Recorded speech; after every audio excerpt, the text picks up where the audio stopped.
Digamos, la policía también con malos números e inmediatamente después siguen los partidos políticos.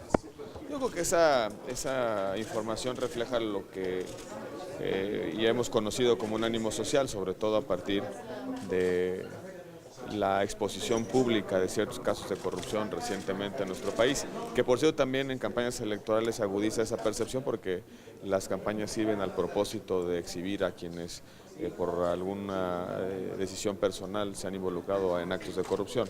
Y yo creo que no tenemos que acudir a muchas estadísticas para saber y asumir la enorme irritación social que provoca la corrupción. Precisamente por eso nos hemos dado a la tarea de reformar las instituciones y de construir instituciones para combatir, prevenir y castigar la corrupción. Pero tenemos que encontrar diseños de política pública razonables, diseños de política pública inteligentes, que efectivamente sean lo suficientemente fuertes y robustos para castigar la corrupción. Si nosotros malogramos un sistema, si no logramos resolver desde la perspectiva institucional la necesidad de mejores márgenes de combate a la corrupción, se va a crear una suerte de puerta giratoria, es decir, la irritación social va a aumentar, porque la expectativa no solamente se tiene que resolver creando una institución o aprobando una ley, sino que estas leyes y estas instituciones funcionen en la realidad y que en efecto las reglas, los procedimientos, los órganos que se creen a través de políticas públicas sí sirven al propósito de contener la corrupción en nuestro país. El hecho que frente a un hartazgo tan grande el Congreso no haya cumplido con sus propios plazos para el tema de anticorrupción. Por supuesto que lo deseable hubiese sido resolver el Sistema Nacional Anticorrupción en los plazos constitucionalmente previstos.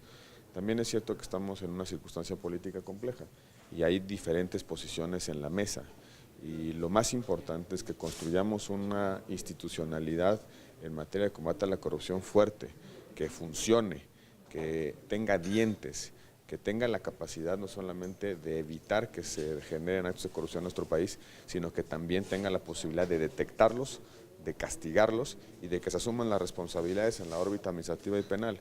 Podemos aprobar cualquier tipo de normas, pero si esas normas no están destinadas a servir, simplemente vamos a alimentar la irritación social. Por supuesto que hay la necesidad de cumplir nuestros propios plazos, pero también es cierto que la circunstancia política nos impone la obligación de despejar los elementos que dificultan el entendimiento y ponernos a construir algo que sea razonable y funcional. ¿Siente que el Senado ha incumplido con este tema? Pues, si lo vemos desde la perspectiva formal de la existencia de un transitorio constitucional, pues, sin duda, tenemos que reconocer que no lo logramos en el plazo que estaba previsto y que nosotros mismos nos pusimos.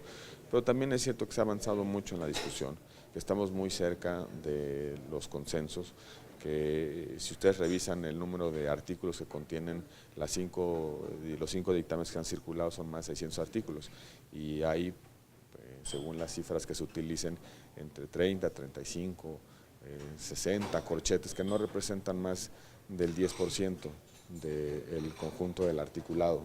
Es decir, tenemos un 10% de distancia con respecto a los contenidos y yo percibo que muchos de esos contenidos son meros cambios de redacción, cosas que complementar, elementos que se pueden incorporar sin mayor problema. Ciertamente tenemos un asunto que ha motivado una discusión de fondo y es justamente la publicidad de las declaraciones. Ahí hay un debate de fondo que implica hasta dónde llevar la publicidad y cómo equilibrarla con ciertos derechos a la privacidad.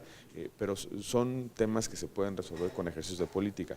Nos enfrascamos en un proceso electoral, pues no hay que ocultar esa circunstancia, pero lo más importante es que ya hay calendario, hay obligaciones y metas temporales para poder construir estos dictámenes y poder en el cortísimo plazo del 13 al 17 de junio lograr llevar a los plenos un nuevo sistema anticorrupción, que ahora el reto, cuando lo aprobemos, será implementarlo y le corresponderá a quienes tengan la responsabilidad de conducir estas nuevas instituciones hacerlo correctamente. Presidente, ¿qué opina de que organizaciones como Coparmex pretendan llevar a instancias internacionales una queja justamente porque no se ha podido avanzar en este tema? Yo le pediría a Coparmex y a todas las organizaciones de la sociedad civil que concurran con el Senado a construir esto. No hay una negativa tajante, no estamos cerrando la puerta. No hemos dicho que no vamos a avanzar en la política de combate a la corrupción. No hay un portazo a la agenda, al contrario, hay una construcción colectiva difícil, gradual, porque nuestro país es un país plural, donde hay distintas posiciones y hay distintas visiones, incluso sobre la mejor forma de combatir la corrupción. El llamado es que vayamos construyendo juntos sociedad, partidos políticos, parlamento, gobierno, las nuevas instituciones para combatir la corrupción, que no es necesario, dado el compromiso político que existe en la mesa, no es necesario llevar a una situación de confrontación y mucho menos a una situación litigiosa cuando existe la voluntad política para no solamente tener un buen sistema anticorrupción, sino también tenerlo con oportunidad. Presidente, quería preguntarle como legislador y también y a otro legislador local en Chenaló, y total que el conflicto derivó en que el día de hoy por la mañana ya solicitó licencia a la presidenta municipal, que era la exigencia, es decir, se hace a cambio de un secuestro. En primer lugar, expresar nuestra solidaridad con las personas que fueron ilegalmente retenidos. En lo personal, esperando pronto puedan ser liberados, que puedan reencontrarse con su familia. Y en segundo lugar, una condena a este tipo de actos de barbarie. Esa es la expresión, son actos de barbarie.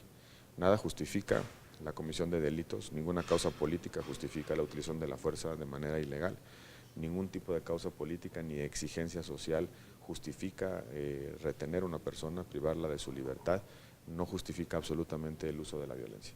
Y en tercer lugar, creo que hay que hacer un llamado a construir soluciones políticas, a recurrir al diálogo donde sea necesario, pero también aplicar la ley también cuando sea necesario.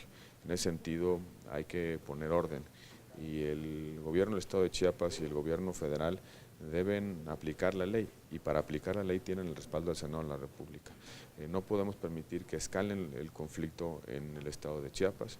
Es un conflicto que tiene que ver con distintos factores, ya no solamente es la movilización de una expresión sindical con respecto a la reforma educativa, sino también otros conflictos sociales y políticos que se están involucrando, se están combinando y que están generando un problema de gobernabilidad.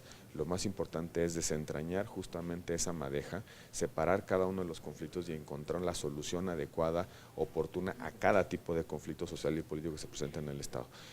Donde la Federación pueda concurrir y apoyar al gobierno estatal, debe participar y también el gobierno del Estado debe llamar a la aplicación de la ley sin perjuicio de la posibilidad de establecer rutas pacíficas de diálogo.